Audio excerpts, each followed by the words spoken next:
Centro Evangelístico Peniel y Ciudad Online presentan retransmisión de la conferencia dominical con el pastor José Hernández. Después del ayuno, ¿qué? Y creo que tengo el mejor ejemplo, el mejor modelo para hablar esta mañana acerca de después del ayuno. Y ese modelo lo tengo precisamente en el Señor Jesucristo. Quiero que escuche con atención estas palabras del capítulo 4 del Evangelio de Lucas.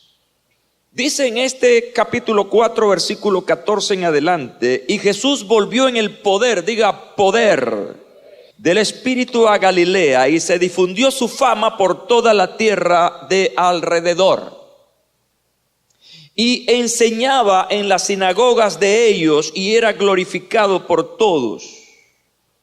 Vino a Nazaret, donde se había criado, y en el día de reposo entró en la sinagoga conforme a su costumbre, y se levantó a leer. Y se le dio el libro del profeta Isaías. Y habiendo abierto el libro, halló el lugar donde estaba escrito: el Espíritu del Señor está sobre mí, por cuanto me ha ungido para dar buenas nuevas a los pobres.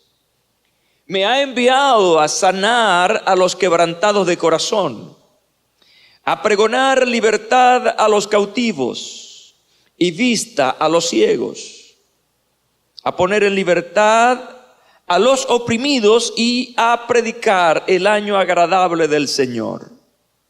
Y sigue diciendo Lucas: y enrollando el libro lo dio al ministro y se sentó. Y los ojos de todos en la sinagoga estaban fijos en él. Y comenzó a decirles: hoy se ha cumplido esta escritura delante de vosotros. Y todos daban buen testimonio de él, y estaban maravillados de las palabras de gracia que salían de su boca, y decían: ¿no es este el hijo de José? El primer detalle que encontramos en esta narración interesante acerca de los acontecimientos posteriores al ayuno, es decir, lo que Jesús experimentó después de ese tiempo maravilloso con Dios, con el Padre. Jesús salió del ayuno, dice la Biblia, en el poder del Espíritu. Quiere decir entonces que ese tiempo de intimidad con Dios fue un tiempo productivo. Fue un tiempo con resultados, y el resultado que encontramos aquí indudablemente es un resultado de carácter espiritual. ¿Salió en qué poder? Salió en el poder del Espíritu. Y tomen en cuenta que la palabra Espíritu aquí está en mayúscula, así que se está refiriendo al Espíritu de Dios. No se está refiriendo al poder de la actitud, sino que se está refiriendo al poder de Dios sobre él. Y el Señor salió del ayuno en el poder del Espíritu a pesar de tres cosas. Escucha bien, tres cosas, tres elementos que debemos considerar aquí. Número uno, la soledad. Jesús estuvo, a diferencia de nosotros que hemos tenido un ayuno congregacional, Jesús estuvo en el desierto. Todos, aunque no hemos estado en el desierto, aunque en Venezuela tenemos algo de desierto como son los médanos de Coro, pero un desierto es un lugar inhóspito donde las altas temperaturas en el día son terribles y en la noche las bajas temperaturas son tremendas. Es un lugar totalmente solitario, y allí Jesús estuvo durante 40 días y 40 noches sumido en esa profunda soledad, digamos desde el punto de vista social, pero en compañía de la presencia de Dios en ese lugar terrible. El segundo elemento que encontramos aquí es que Jesús estuvo sometido al desgaste físico. Estuvo en ayuno, no comió ni bebió durante 40 días y 40 noches. De manera que Jesús fue sometido al desgaste físico. Y la tercera cosa que encuentro aquí es que durante ese tiempo Jesús también fue enfrentado a una cosa que se llama la tentación. Dice la Biblia que el diablo vino para tentarle. De manera que encontramos la soledad que pudiera generar algo en el estado anímico.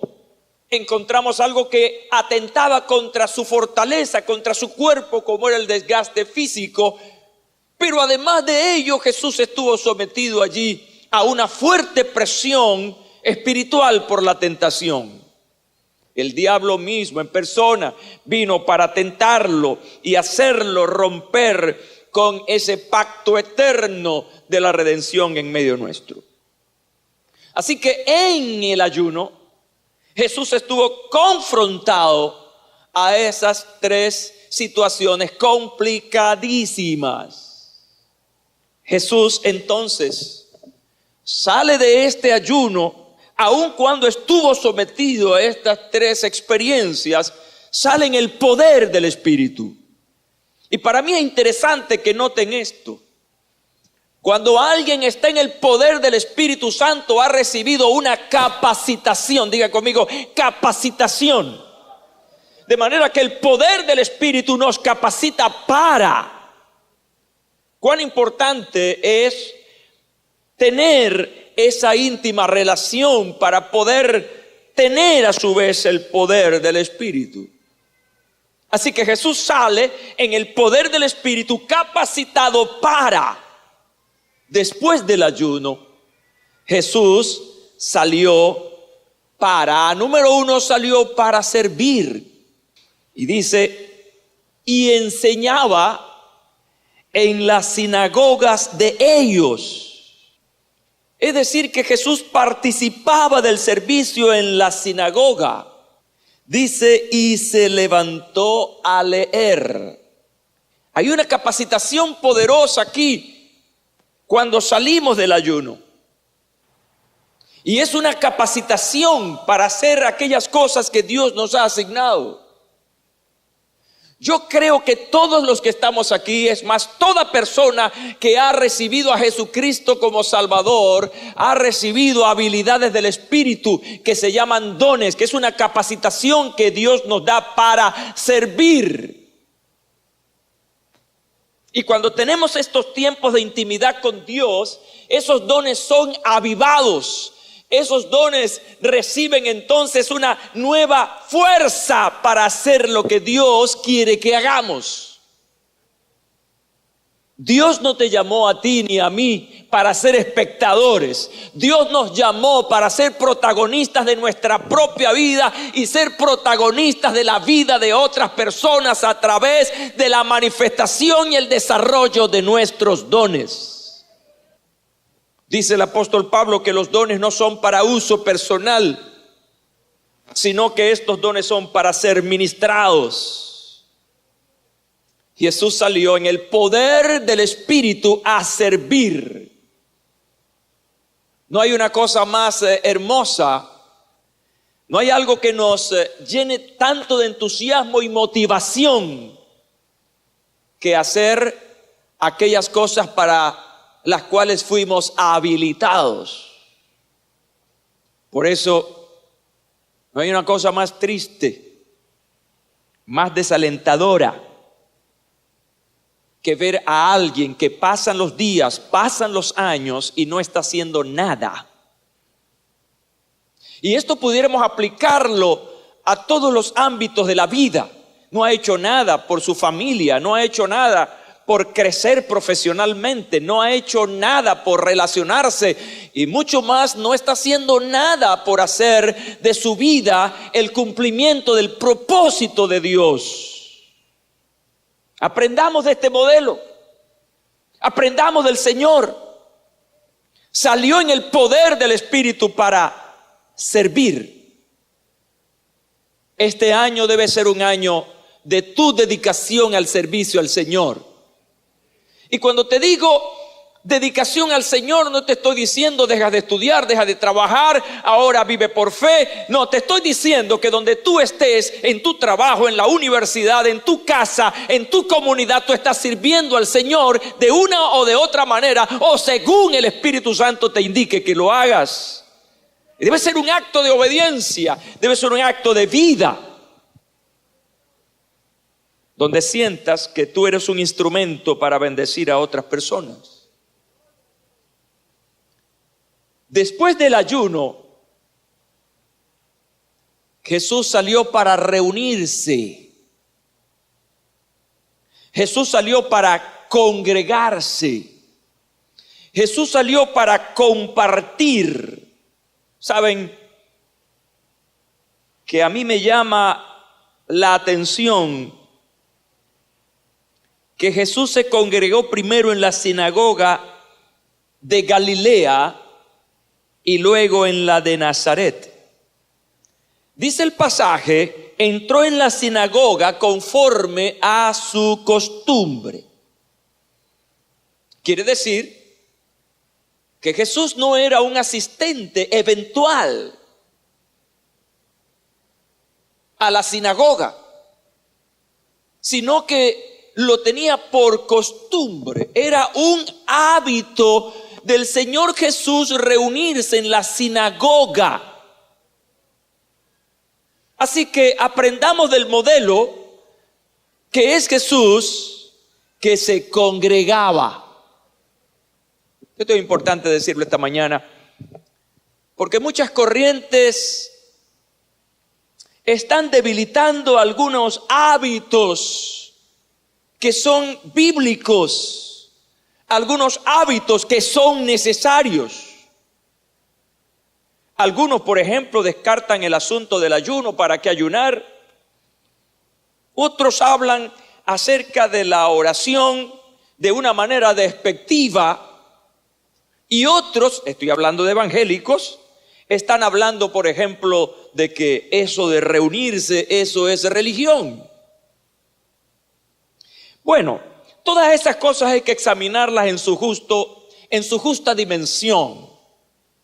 Ciertamente cuando tú ayunas, por ayunar, por cumplir un programa, estás inmerso en un acto religioso.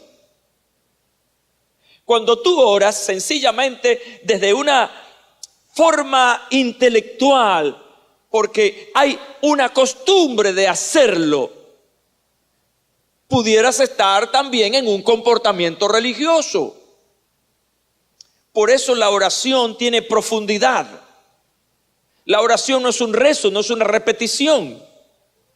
La oración es la expresión del alma, es la expresión del corazón que intenta, que busca esa conexión con la divinidad. Igual el congregarse puede tener tintes religiosos. Pero cuando yo, por ejemplo, examino las palabras de David, yo me alegré con los que decían a la casa de Jehová iremos. Yo encuentro ahí expectativas, yo encuentro allí un deseo de compartir con los hermanos, de explorar las grandezas de Dios a través de su palabra. Encuentro allí que hay un deseo profundo de no entrar o hacer una rutina, sino de encontrar la novedad de Dios para mí en ese momento. Mirá cuán bueno y cuán delicioso es habitar los hermanos juntos y en armonía. La parte final de ese Salmo 133 rompe con cualquier rutina, rompe con cualquier esquema humano, porque allí envía ¿quién? No el programa, no la coordinación, no la mentalidad humana, porque allí envía Jehová bendición y vida eterna. A lo que me refiero es que en una reunión santa, con las mejores intenciones y la mejor fundamentación de Dios y de su palabra, en esa reunión deben ocurrir cosas poderosas. Dios está en medio de la congregación y por lo tanto deben pasar cosas extraordinarias. Jesús se congregaba. ¿Saben algo interesante que tenemos que aprender de la cultura judía y de todas sus vivencias? Las sinagogas nacieron como una necesidad producto del cautiverio. Cuando los judíos salen del exilio y no tener su templo, su lugar para reunirse como de costumbre,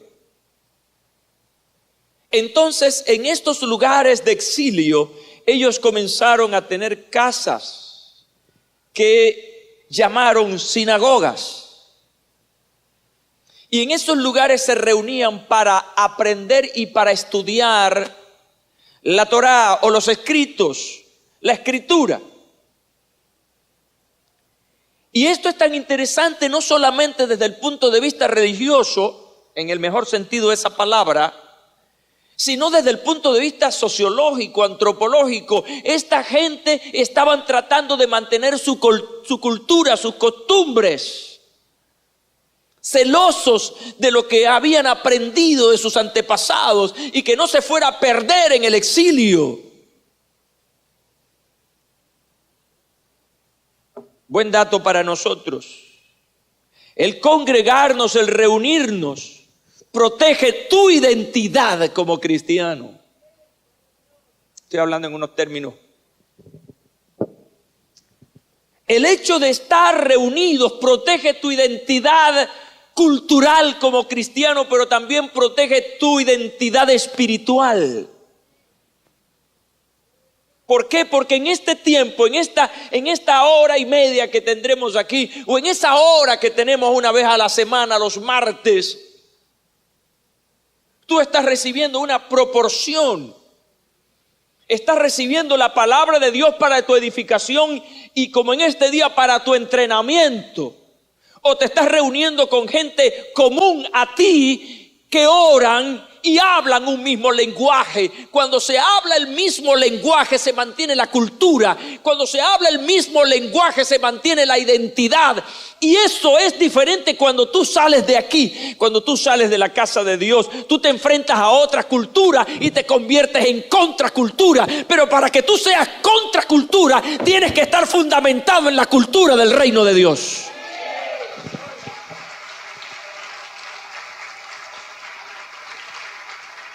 Ahora, ¿cómo fundamentas tu cultura del reino de Dios? Reuniéndote con la gente que tiene esa cultura. Durante la semana, tú estás hablando con gente que tiene un lenguaje diferente al tuyo, que tiene costumbres diferentes a las tuyas. Y lo que la Biblia me dice a mí es que yo debo convencerlos a ellos. Yo tengo que ganarlos a ellos. Yo tengo que convencerlos a ellos. Pero necesitas herramientas para eso. La sinagoga representaba para los judíos en el exilio un lugar de preparación donde memorizaban. No habían tablas ni habían cosas de esas modernas, así que apelaban a qué, al coco, a la memoria. Entonces se reunían a repetir y a repetir. Nos reunimos en los templos para prepararnos.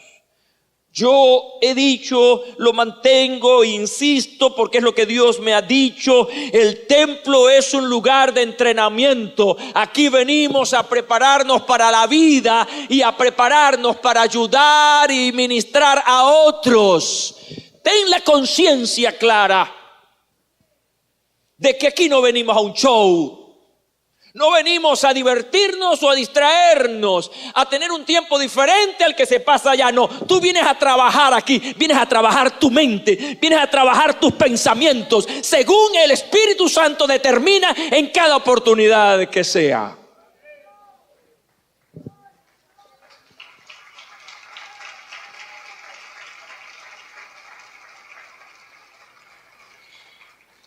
En conclusión a esta parte, quiero decirles que después de estar con el Señor en intimidad, muchas cosas tienden a cambiar. Escucha, Jesús no fue el mismo, escucha bien lo que estoy diciendo, Jesús no fue el mismo después del ayuno. Y lo primero que quiero decirles que produjo ese cambio es que Jesús dejó de ser un anónimo para ser un hombre público.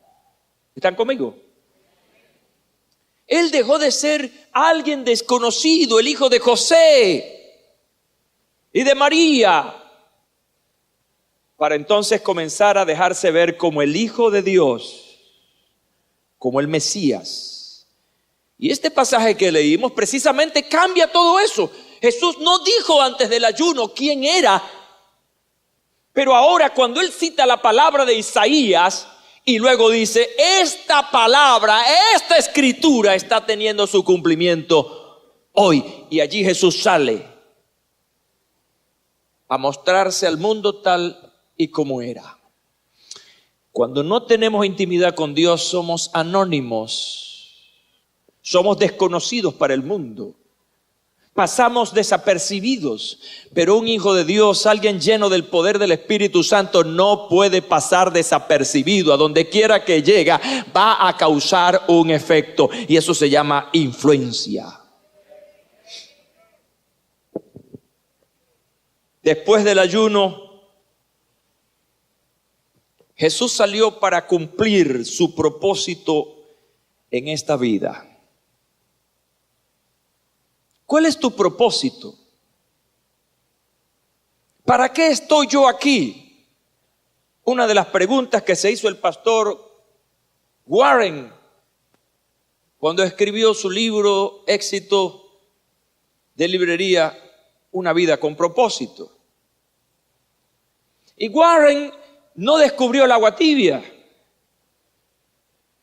Los pensadores griegos comenzaron a preguntarse esas cosas. ¿Quién soy? ¿De dónde vengo? ¿Para dónde voy? Toda esa confluencia de ideas y pensamientos acerca de lo que llamamos existencialismo. ¿Para qué estoy yo aquí? La gran diferencia entre los pensadores griegos y cualquier otro filósofo de cualquier otro tiempo es que Warren tenía una base bíblica para demostrar que sí realmente sabemos de dónde venimos y tenemos que descubrir hacia dónde vamos. ¿Cuál es mi propósito en esta vida?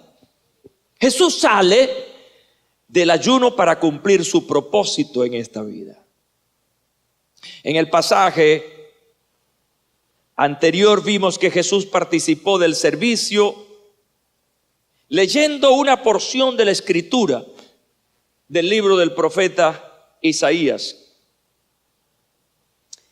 Y ese pasaje del capítulo 61, versículo 1 y 2 de Isaías, se refiere a la liberación de Israel de su exilio en Babilonia, como en el año del jubileo.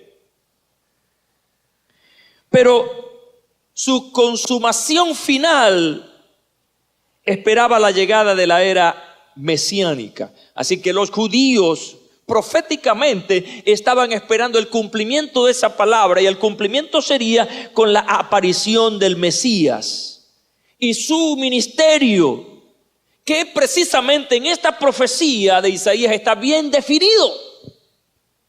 ¿Qué era lo que este Mesías iba a hacer?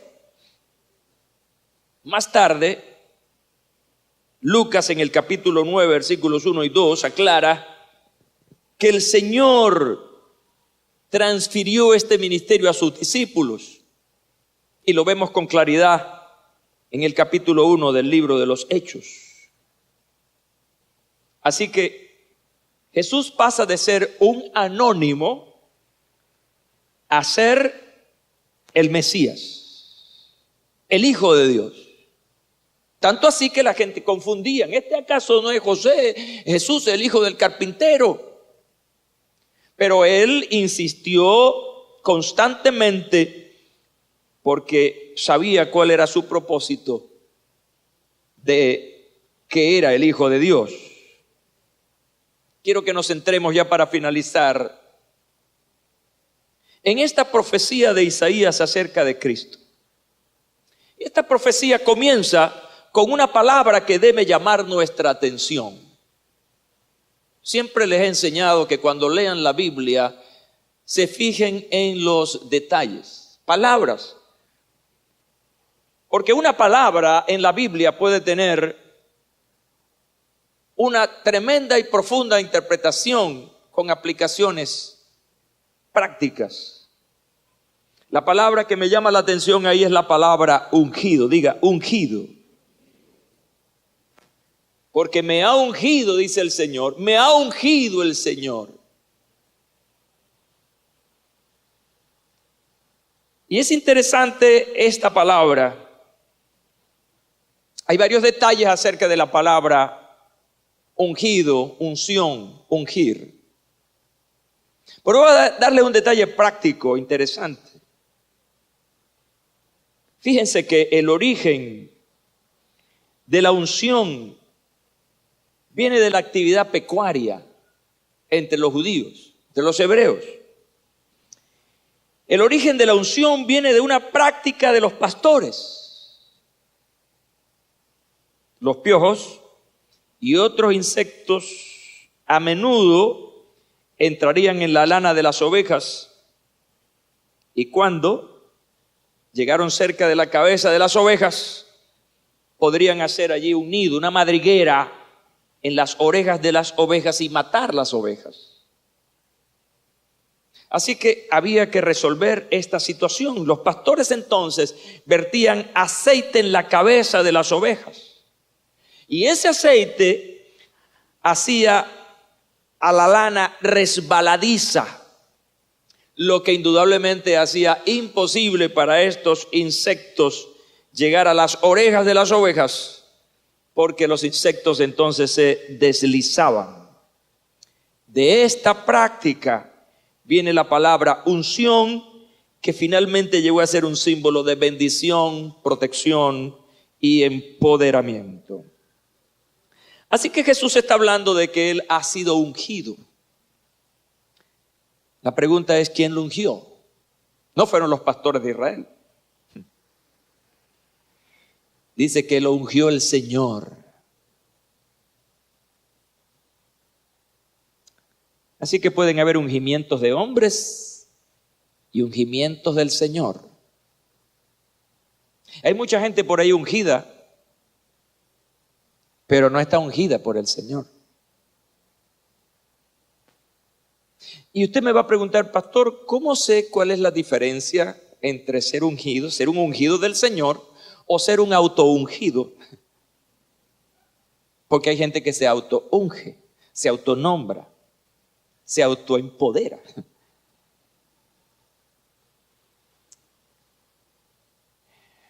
Tenemos que ver primero cómo salió Jesús del ayuno.